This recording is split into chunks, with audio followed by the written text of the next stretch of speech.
I helped catch a killer today. Well, congratulations. Welcome to MsMojo, and today we're discussing the life and crimes of the notorious Ed Gein that inspired Netflix's third installment of Monster.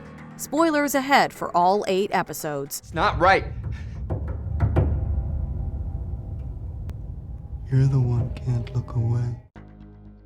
Ed Gein and modern horror. Don't break my heart, Eddie. I won't, Mother. Only a mother could love you. In 1957, a small Wisconsin town was blindsided by the horrific discoveries in the home of Ed Gein, later dubbed the Butcher of Plainfield. Netflix's latest season of Monster explores how he inspired numerous villains and slashers in a variety of media. I had to cast you, Anthony. You're like him. In the series, we start to follow Alfred Hitchcock as he works with Robert Bloch to adapt his 1959 novel Psycho. The author has repeatedly stated he didn't base the character of Norman Bates on Ed Gein, but the show makes it seem like he thoroughly researched the man. Gein had a secret. A sexual dysfunction he could not express, and his inability to express his version of the sexual act turned inwards and transformed into sickness. Like others that'd follow, Hitchcock only used some elements of Gein's story, notably the disturbing, unhealthy mother-son relationship. The devil works in mysterious ways. He blinded you. He tricked you.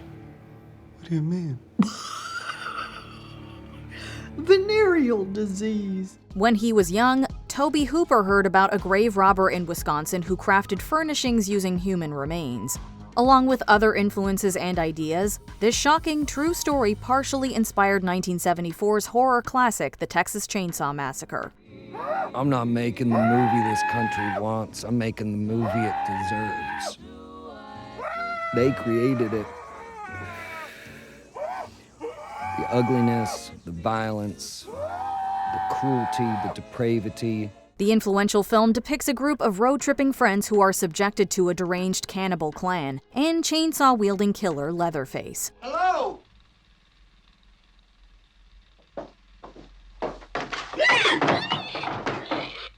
Although Monster doesn't show as much behind the scenes as the previous films, serial killer Buffalo Bill from The Silence of the Lambs also shares similarities with Gein, like an obsession with human skin and wearing women's clothes.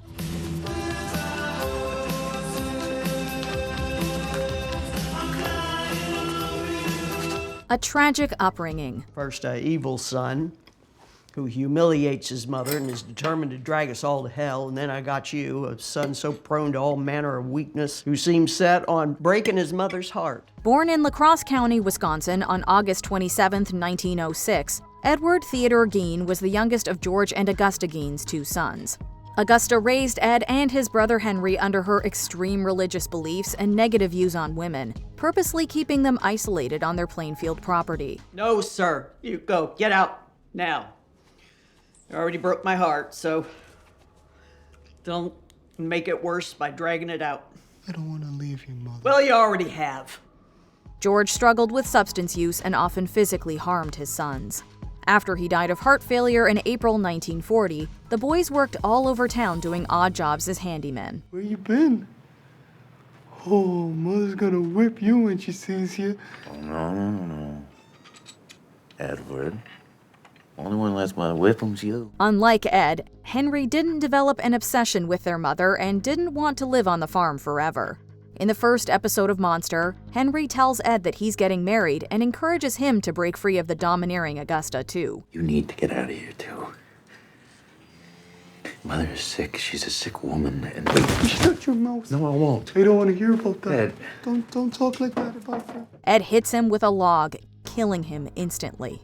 To cover it up, he starts burning away marsh vegetation, moves Henry's body, and claims he's missing.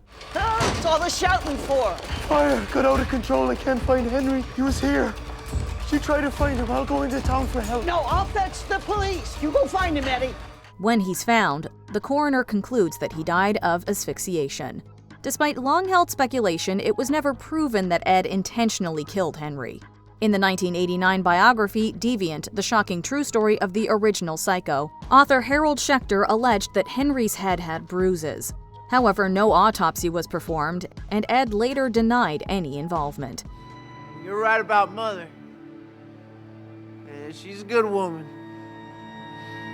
I'll make it right with her. Soon after Henry's death on May 16, 1944, Augusta suffered a debilitating stroke. Ed cared for her by himself until she had another stroke, then passed away on December 29, 1945. For thou art with me, thy rod and thy staff, they comfort me. Thou anointest my head with oil, my cup runneth over. Becoming the Butcher of Plainfield.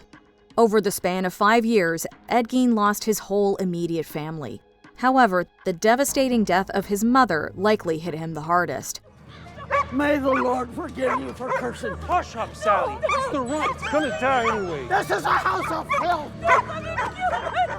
She is an unwed harlot. He lived all alone on the secluded farm, in a house without plumbing or electricity, letting his surroundings become more dilapidated and unkempt. Living in isolation, consuming pulp magazines and comic books about convicted war criminal Ilse Koch, aka the Bitch of Buchenwald. It's believed he was inspired by her alleged affinity for using the skin of Jewish prisoners to make lampshades. Gein would return the bones to the graves sometimes when he was done with them. But this means that he was, What?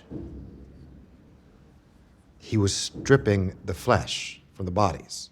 Ed began going to cemeteries at night, where he'd dig up the bodies of the recently deceased, specifically middle-aged women who reminded him of his mother, using their remains to make a, quote, woman suit. On December 8, 1954, Ed Gein committed his first murder, shooting local tavern owner Mary Hogan and bringing her body home. I haven't seen you around. Well, What's bothering you? oh, just girl trouble. He went on to rob more graves, creating more face masks and bizarre furnishings to fill the house. On the morning of November 16, 1957, Gein shot hardware store owner Bernice Worden. Thought I had a chance of another life with you, Ed. Oh, you reminded me of him.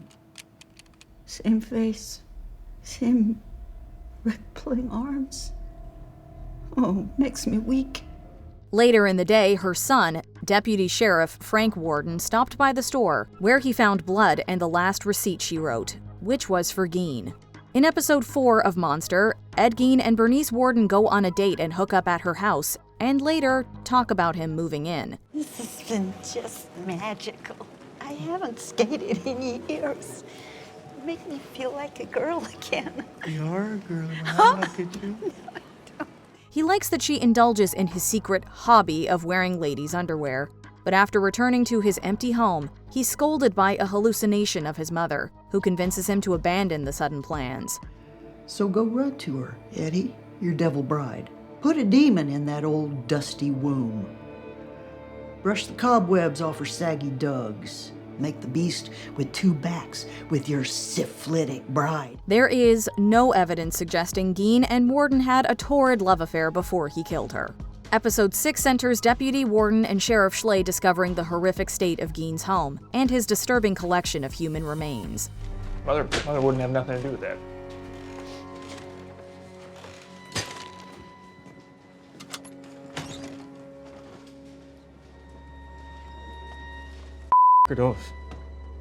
The body of Bernice Worden is found by her son. When Gein pulls up to the house, the deputy assaults him in a fit of rage. What did you do to her? Right, how did you do to her? In reality, he was apprehended at a store in West Plainfield, and it was Sheriff Schley who assaulted Gein. When Gein was first arraigned on November 21st, he entered a not guilty plea, quote, by reason of insanity. There's a reason that you hear voices. There's a reason that you see things that aren't there. Or you can't remember things you did and you worry that you did things you didn't do. He was deemed unfit for trial, sent to the maximum security Central State Hospital in Waupun, and diagnosed with schizophrenia. It would be a decade before his second trial for Worden's murder. On November 14, 1968, Judge Robert H. Golmar found him not guilty by reason of insanity and recommitted him to Central State. It doesn't matter if I get better or if I get worse. Nobody cares. It's just punishment. That's part of the punishment, isn't it? Gein would later move to Mendota State Hospital, where he spent his remaining days, dying at 77 years old on July 26, 1984. Myths and misconceptions. Contrary to popular belief, Ed Gein was not a serial killer. Although he suspected of more, he only confessed to 2 murders, not meeting the definition's minimum of 3 victims. I think that the murders of the tavern keeper Mary Hogan and Bernice Warden, who ran the local hardware store, were his only homicides. He also wasn't a cannibal, and although the series shows him engaging in post-mortem activities, Gein always maintained that he never had sex with his victims, or the several bodies he exhumed. Ed, I gotta ask you, did you eat them? No. No, I couldn't swear to that. I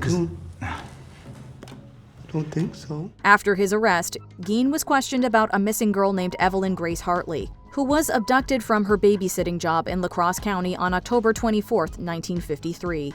But Hartley didn't fit his MO, and there was no proof they crossed paths. The series, however, sees Gein's disastrous first-time babysitting, subsequently blaming Hartley for taking his job and motivating him to stalk and kidnap her, adding her remains to his house of horrors. I mean, you really did it, didn't you? What did I do? You took my job! My babysitting job! Who's gonna pay for my wedding with that job? Now what? The sheriff also mentions the 1947 disappearance of Georgia Jean Weckler and 2 hunters, Victor Harold Travis and Raymond Burgess, who went missing near the Gein farm in 1952. 2 hunters disappeared. Victor Travis, Raymond Burgess, did you kill them? I don't believe so. You have newspaper clippings about them. Yeah. Yeah? It's true that he was briefly a suspect in all 3 cases and eventually cleared. And no, he did not chase them, or anyone with a chainsaw. One of Monster's major departures from reality is Gein's alleged romance with Adeline Watkins, an aspiring crime scene photographer and his only friend, besides his mom.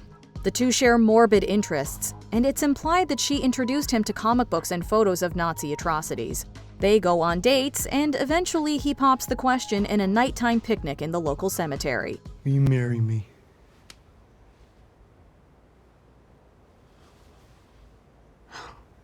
Oh no, I shouldn't have done this. No. I was just surprised. However, the real Adeline Watkins told a different story. In an interview with the Minneapolis Tribune just days after his arrest, she claimed to have had a 20-year relationship with Ed Gein, though turned down a marriage proposal in February 1955. Ashes to ashes, dust to dust. Just like it says in the Bible. Nothing human disgusts me. I think if a human can do it, it's fascinating. But she tried to set the record straight just a couple weeks later, telling the Stevens Point Journal they only saw each other between 1954 and 1955. Showrunner/director Max Winkler explained that her prominent presence in the series was to give Ed someone to talk to, since he led such an insular life. Can I be honest with you? Can I tell you something honest? What? What? You're too warm. Before we continue, be sure to subscribe to our channel and ring the bell to get notified about our latest videos. You have the option to be notified for occasional videos or all of them. If you're on your phone, make sure you go into your settings and switch on notifications. In the media. Ed Gein may be the most influential killer in pop culture, but his real story hasn't been as discussed or depicted as others like Ted Bundy or Jeffrey Dahmer. This is a skull. Oh, yes, it is. He made it into a bowl, ate every meal out of it. In 1974's Deranged, the Gein-inspired Ezra Cobb becomes a serial killer after his fanatical mother's demise. The cult classic features much more graphic acts of violence than Gein committed, along with digging up his mother's remains. But if I untie you, you'll try something. No, I won't. I promise. 2000's In the Light of the Moon is a mostly accurate biopic starring Steve Railsback as Gein. However, the film shows him gifting his neighbors meat that he claims is venison, something the real Gein reportedly did not do. I hope you're hungry, because I've been a-cooking. I sure am. Smells good. Actor and stuntman Kane Hodder stepped into the role of Gein for the 2007 direct-to-video release Ed Gein, The Butcher of Plainfield. While the film is fairly accurate, it depicts Gein as an aggressive spree killer, not the timid loner he was often described as. Is there anything else I can help you with before I add this all up? No, I got everything I need. Got some rope. Wire. That's a fine-looking pickaxe, Mr. Gein. Aside from the 2010 comedy Ed Gein the Musical, he also influenced a few grunge and metal rock bands, including Slayer, Tad, Blind Melon, and Mudvayne. Surrounded by an old friend, and yet I'm treated like a rural mannequin. Netflix's Monster, the Ed Gein story hit the platform on October 3, 2025, and much like most Ryan Murphy-produced projects, it promptly stirred up controversy. Casting actor Charlie Hunnam as the Wisconsin murderer had fans skeptical of his portrayal. Things are going to change around here. When I bring a friend to meet you, you say hello! Don't you tell me what to do. With so little known about Gein compared to others, showrunner Ian Brennan had to embellish a lot, adding fantasy sequences, a love interest, and more than a few lurid actions that Gein is not known to have committed. I didn't mean to hurt your feelings, Mary. It's all right. You're actually nothing like her. Did you watch the 8-episode series? Let us know in the comments below.